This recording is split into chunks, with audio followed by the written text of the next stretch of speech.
Now, the national government is this hour expected to announce COVID-19 protocols. This as the Delta variant is reported to be fast spreading over most parts of the country, especially during this cold season. We have an able team at Harambee House, and the team is advising us to cross live to Harambee House and listen in to what the national government has to say. Waziri, karibu.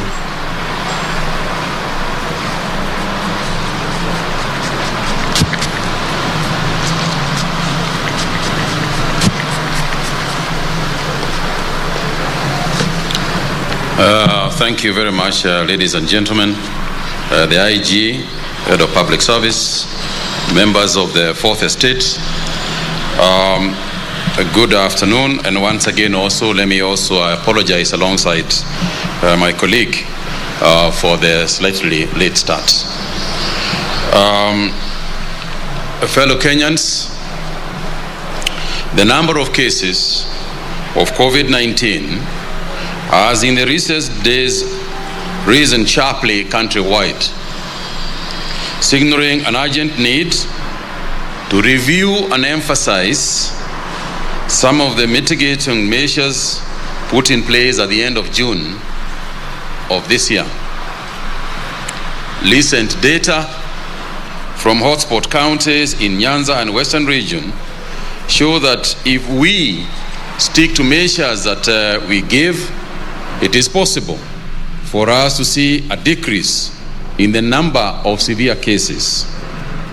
However, we are observing an increase in cases in other counties, including Kiambu, Kajiado, Lamu, Makueni, Murang'a, Nairobi, Nyandarua, Taita Taveta, and for the first time also Tana River County. This observation is consistent with the projections of increased spread of COVID-19 in the month of July and August, associated with the more transmissible Delta variant becoming the dominant strain in our country. This morning, the National Emergency and Response Committee on Coronavirus held a meeting to review the obtaining situation on COVID-19. The meeting considered recommendations from the National COVID-19 Modeling Consortium following their meeting held yesterday, Thursday, 29th July. In view of these developments, NAC wishes to emphasize some of the presidential directives which are still in place and some new ideas.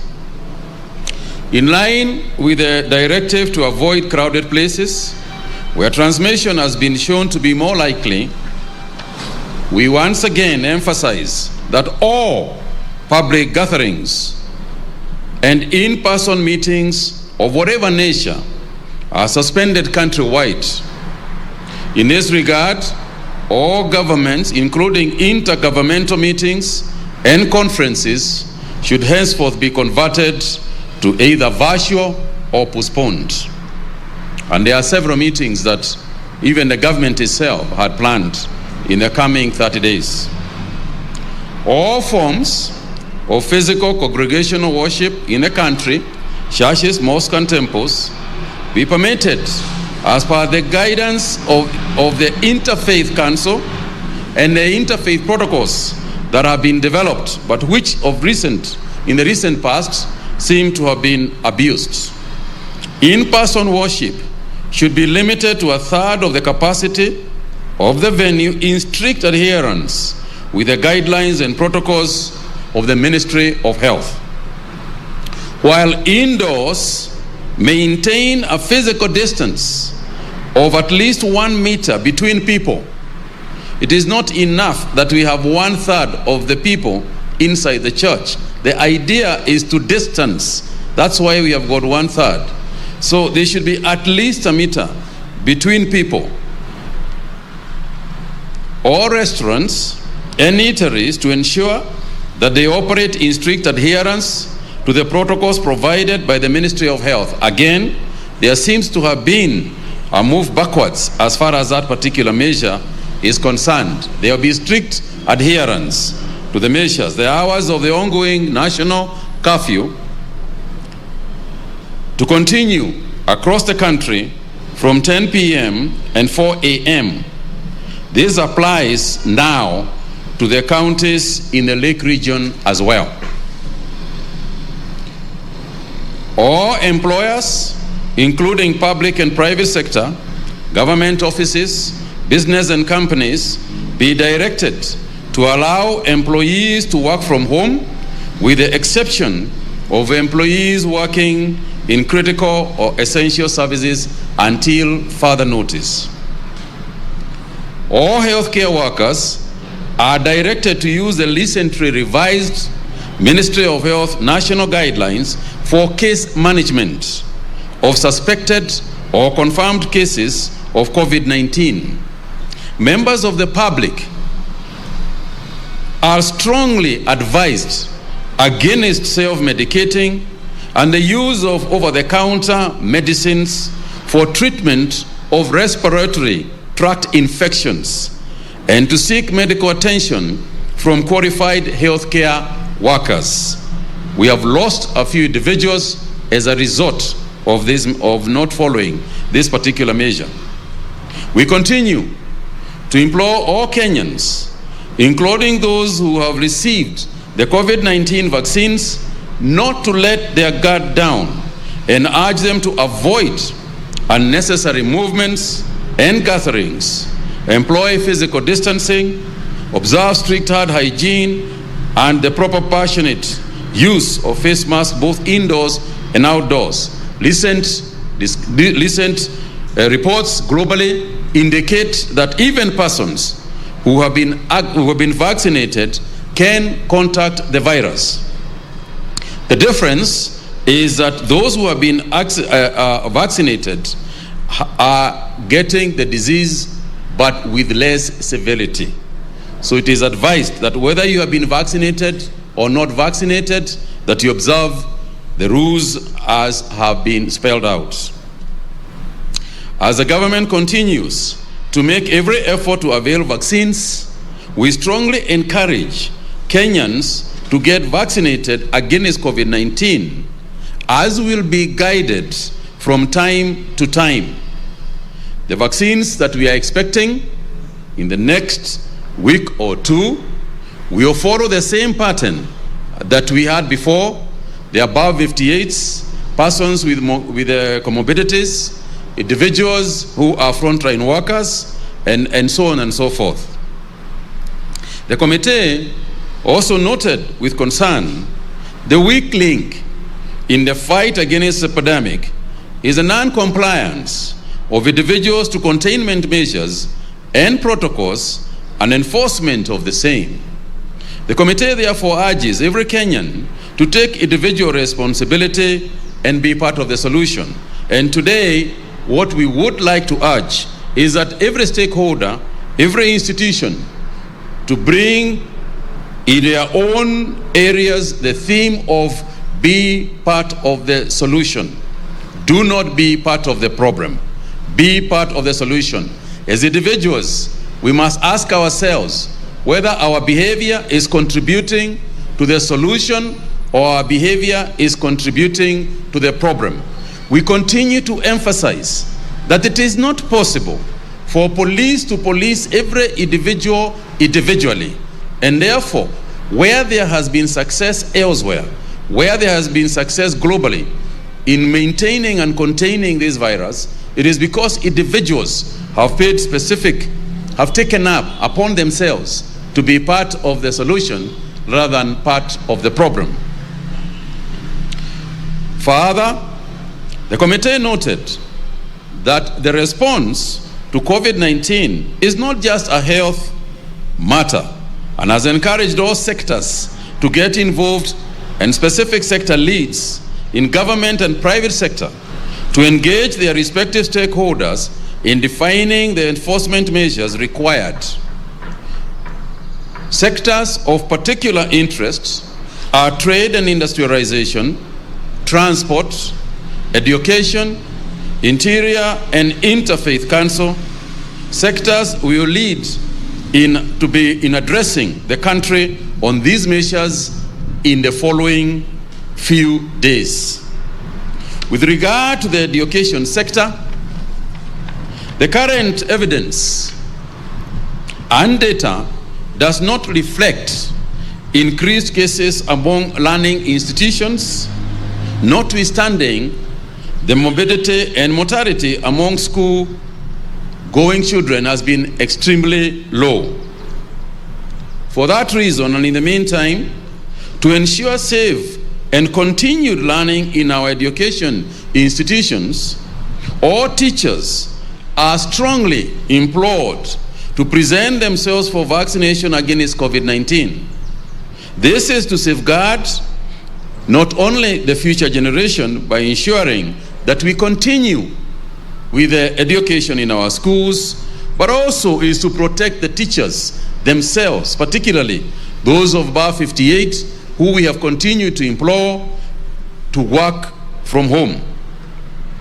With regards to counties, as the government makes arrangements to install oxygen plants, counties are urged to ramp up efforts to install oxygen piping in their healthcare facilities to ensure maximum utilization of the plants. There are about 23 counties that are going to be receiving oxygen plants by the end of August.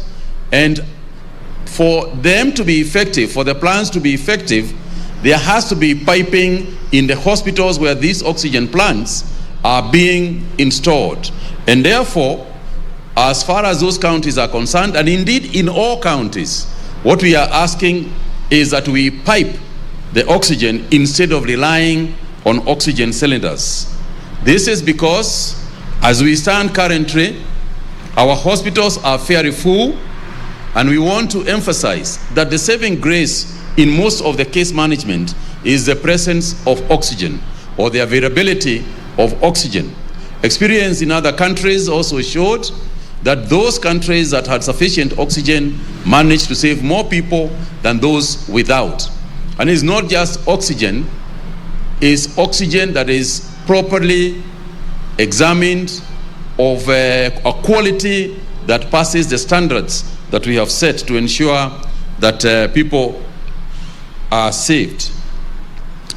We urge the counties to actively also ramp up the necessary infrastructure, including the critical care facilities, their isolation centers, human resource, and testing capacity. And in terms of the testing capacity, the national government will also be placing PCR test capacities across the counties and increase over and above the over 20 testing facilities to make sure that almost every county has got a testing facility. Counties are also urged to ensure that they have adequate PPEs in all the hospitals, including the level 2 and level 3 hospitals, where more and more people are presenting themselves. And for the healthcare workers to ensure that as a matter of procedure, as a matter of regular work, they stay protected with the proper PPEs, because persons are walking into hospitals, and if you contact the disease at that point, then we have the same challenges that we began at the beginning of this year. And in this regard, the Ministry of Health has also directed that KEMSA supplies PPEs to counties, even if, despite their pending bill status, because there are counties that are saying that they are unable to get PPEs on grounds that they have not been paid by the Treasury. In turn, KEMSA is refusing to give them, so NAC has directed that it doesn't matter whether a county has paid his account or not, let every county be given the PPEs that are required for protection of our people. And finally is to ensure that we enforce the 72-hour period of disposal of our deceased persons and to ensure that licensed funeral homes adhere to these guidelines. One of the reasons why this is so critical is because of, as people, if we have people staying in hospitals for too long before disposal, what is happening is that then people start funeral meetings, and in those funeral meetings, we are experiencing increased transmissions. So we would urge that within 72 hours, we try and rest our loved ones. And we are grateful, particularly to the Muslim community, because of the examples they have shown in terms of disposal in accordance with their religion. But also we would urge the rest of Kenyans that this is one time when we would urge that no matter how we feel, no matter how pained we are, we still need to adhere to the rules. And the funeral homes, including government, mortuaries, and institutions, have been asked to ensure that this is what has happened, and this is what should be done. Again, on the issue of funeral services and burials, we have also emphasized that GAO will forthwith, and they will be calling a meeting, Interior will be calling a meeting to discuss this matter with chiefs, sub-chiefs, and other enforcement agencies to ensure that funerals are attended by the 50 people that we had proposed earlier, because if we do not follow those protocols, then we will be going to bury our loved ones and then follow with more funerals of the same people from the same families, as has been evidenced in some of the cases that we are now dealing with. So, ladies and gentlemen, the main issue today was to deal with the situation as we see it, to emphasize some of the measures that are already there, but also to warn that we cannot hesitate to take even further measures if we see that the adherence to the measures that we are taking are low. Of importance is also the emphasis on the stoppage of gatherings, even those of a political nature. And I want to emphasize here again that we want to be part of the solution. And we are asking those in politics, those practicing political meetings, to be part of the solution instead of creating epicenters of spreading of the disease. So I want to pause there for a minute and ask the IG to weigh in on this issue as I come back with some of the other figures that exist, that we have today. Let him sanitize.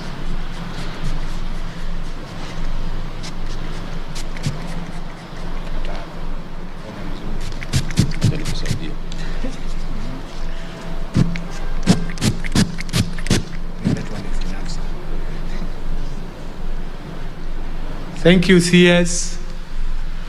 Mine is directions and instructions which I want to give today to all the commanders and police officers of National Police Service across the country on 2 directions and instructions.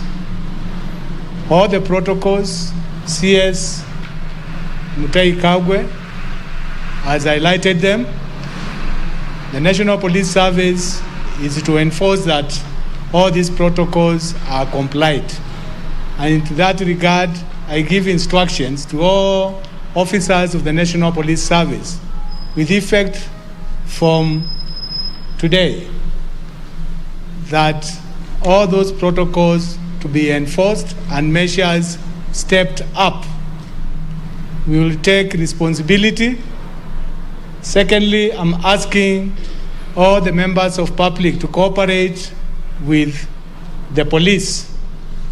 You keep yourself safe, and I promise and assure you that you have no problem with police. Be in the right place at the right time. During the curfew, I would urge all the members of public to stay at home. I have no other new instruction I'm giving, because my simple job is to enforce there's no public gathering, political rallies. We are not going to have discussion of these matters. Officers takes instruction on this, including the commanders. Those meetings have already been prohibited. Ours is to ensure that no such gatherings which endangers the life of the other citizens. You play your part as members of public. The officers of National Police Service will also be able to cooperate with you. When you don't cooperate, we will use all measures to ensure that you are going to cooperate. All the protocols have been stipulated, highlighted. The members of National Police Service is to enforce them. And I give direction to all commanders to ensure compliance of all those protocols. Asanteni sana.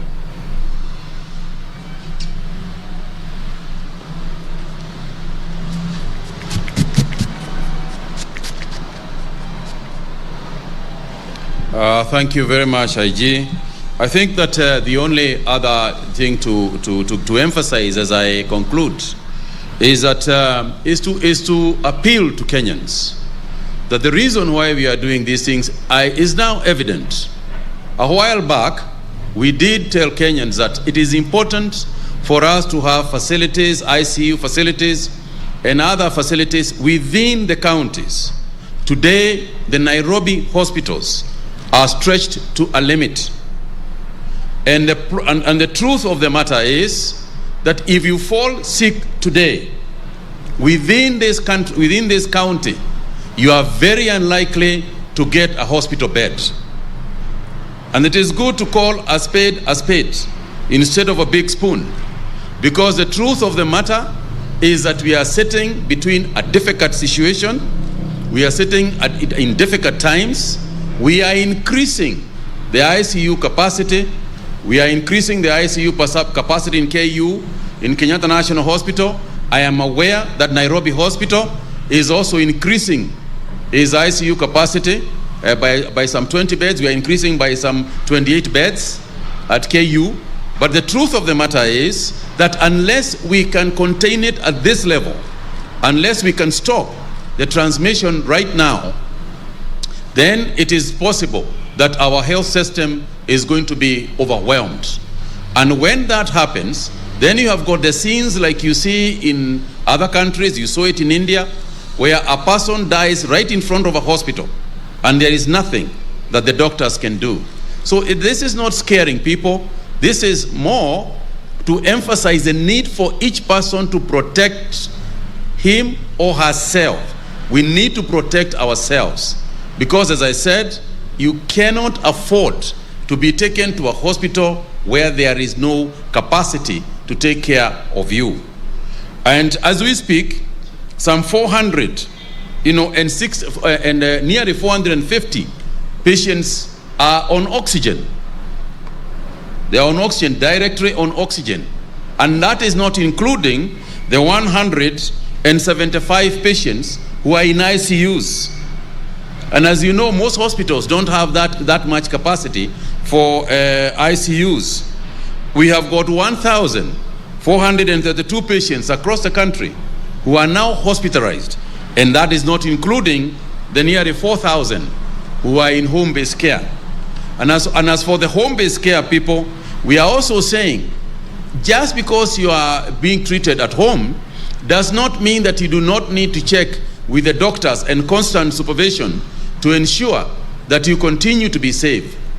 There are some people who deteriorate when they are at home, so those observing them need to make sure that the minute you see a person who is on home-based care begin to cough more or to get a bit sicker, then it is important for them to be taken to hospital immediately. Our positivity rate continues to be high. Today, as you know, yesterday we had over 14%. Today, we still have over 13% in terms of positivity rate. And those are high numbers, because what you are saying that is that in every 100 people, 13 people are infected. And therefore, we continue to urge our people, all Kenyans, to be careful. And when you say 13 people, that's an average. So when you take an average, it means there are some counties that are very, very low and some counties that are very, very high.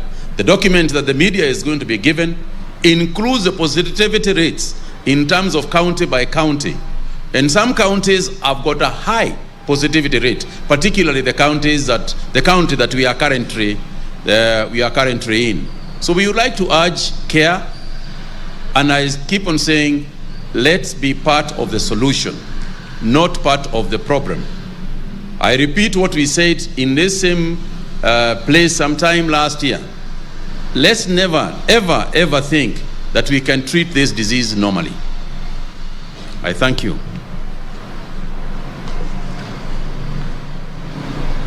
Thank you very much, Waziri. Ladies and gentlemen, it is your turn now to ask questions. Please remember your name and the media house you represent, and keep it within the scope of today's briefing. The national government talking on the containment measures in place. This as the Delta variant is fast spreading across the country. The positivity rate Friday stands at over 14%. Health Cabinet Secretary Mutahi Kagwe says that we should keenly observe the containment measures and also encourage one another to go for the vaccine against the COVID-19. This as the national government is intending to receive more vaccines in a week or two. For now, we go back to Harambee House, where the Cabinet Secretary for Health, Mutahi Kagwe, is answering questions from the journalists, and let's listen in. When you call a political gathering in a street where there are so many people and you can see the waving and what have you, it is just literally super spreading.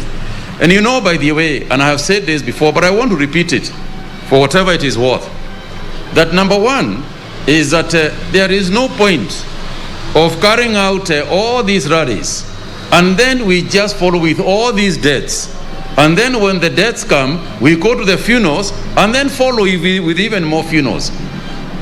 At the end of the day, it is the average Kenyan who is suffering. It is the average Kenyan who is going to have this problem. It is because of those kind of people that we have to take measures that may cost Kenyans jobs. It is because of those kind of people who are acting in a manner that will send you to hospital.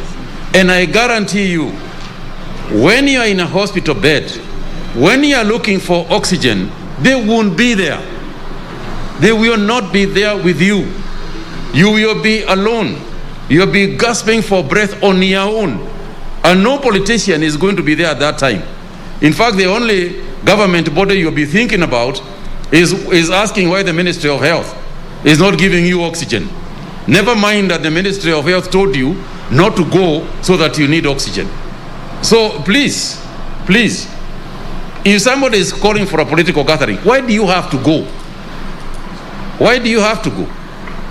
Is it a matter of collecting money? Then collect the money and go home. You don't have to listen. So, anyway. On the issue of mix and match, I am going to ask Dr. Kuria, who is here, to talk to the issue of Seth about the first jab, and also Moderna and Pfizer, and the second jab, and the issue of mix and match. And then we could ask the IG to have the last word on your question. Dr. Kuria.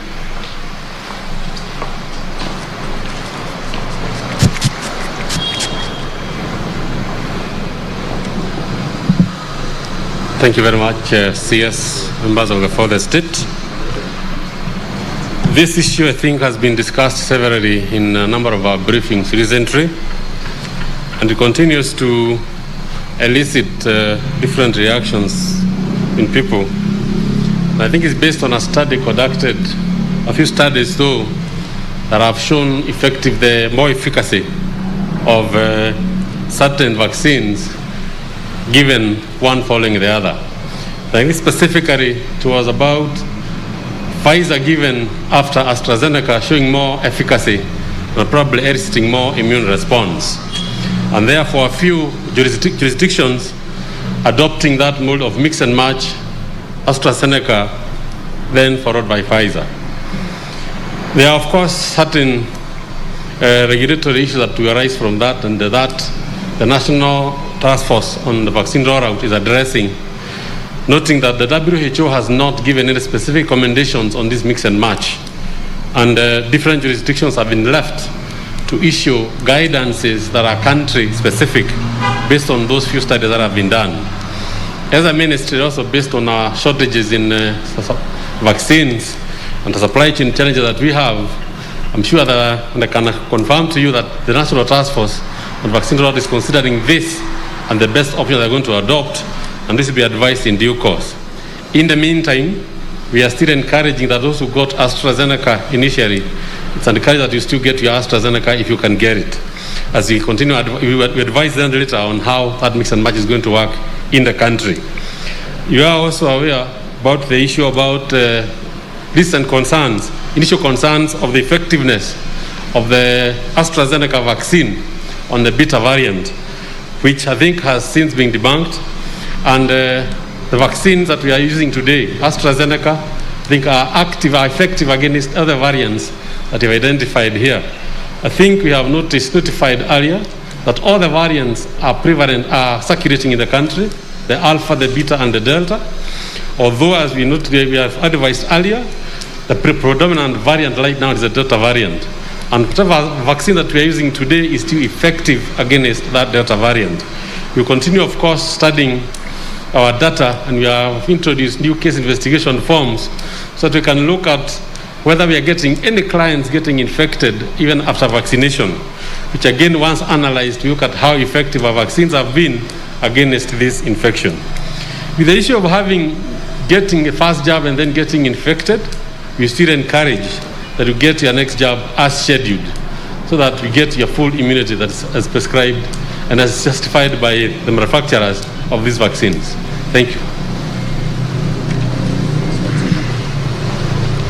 I think to be clear on that issue of vaccines, again, on the mix and match, I think to be clear also is the fact that we cannot start vaccinating people who have already been vaccinated with a new jab before we finish with the people who have not been vaccinated. So we will not be vaccinating anybody who has been fully vaccinated with AstraZeneca and now vaccinate the same people with Pfizer. So anybody who has gotten their 2 doses of AstraZeneca, we will not be getting the other doses of Johnson & Johnson or the Pfizer ones that are coming in. IG, please.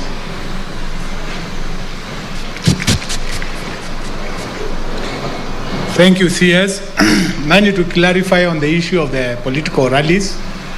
And in my announcement and directions and instruction I've given to all members of the National Police Service, I was very clear. These meetings, according to the MOH protocols and presidential directions, stands banned. And the members of the National Police Service will enforce those directives exactly the way they are. I also asked cooperation from the members of public, Wananchi and Kenyans, that keep your compliance and cooperate with the members of National Police Service. We'll have no problem. I've given and renewed the direction with the effective from today. I would like to see all those meetings, wherever they will attempt to take place, that are stopped. That is very clear, and we'll continue engaging with the members of public.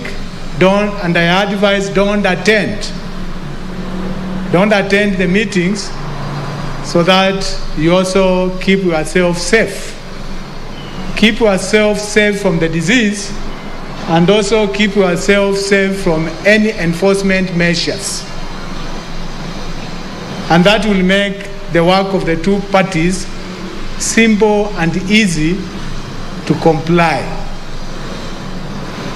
It's a super spreader. Everybody is keen on this danger, and simply the members of National Police Service is to ensure that everybody keeps safe. Keep safe from not attending public gathering, political rallies, and we urge the organizers also to comply. I would not like to encourage a lot of discussion on this. It is just no. The big N and the big O, no public gathering. And those are instructions I've given to the members of the National Police Service. Thank you. Thank you very much, ladies and gentlemen. That brings us to the end of today's media briefing, and thank you so much for the question that you've been. You want to take?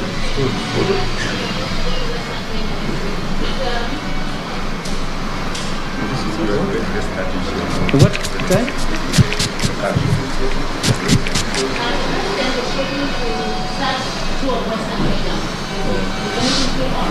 Well, I think the President's office will advise on that one. Thank you. So thank you very much. That brings us to the end of today's media briefing, and thank you so much for turning up in such large numbers. We appreciate when you are many. I know there's coronavirus, but again, sometimes we must also inform our people about the containment measures. We are rolling out sectoral campaign on this pandemic. You're going to see upscale communication. So to just give you an indication, on Monday, the Ministry of Tourism is going to have a media briefing, and they'll inform you about the measures that the ministry is taking to ensure that we are able to collectively combat this pandemic. So we'll give you a detailed program as we go ahead. Thank you.